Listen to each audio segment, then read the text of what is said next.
review on a butterfly knife from directknifesales.com. It has a green acrylic inlay in the handle. It looks pretty good. Steel, has a pocket clip. The locking mechanism. It's stainless steel. And I think it's like a 9-inch blade. It has serrations. This one I like because it was really good. At first I wanted to get the one with the black handle, but they didn't have it, and then they also didn't have the one with the pearl at the time when I purchased this, so I got this one, and it also looks very cool anyways. Right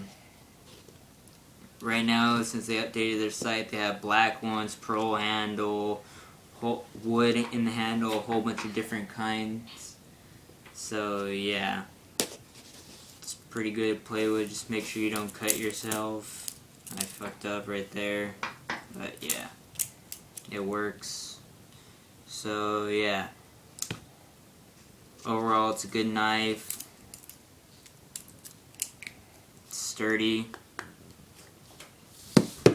and it's very pointy, serrations, semi-sharp, but yeah.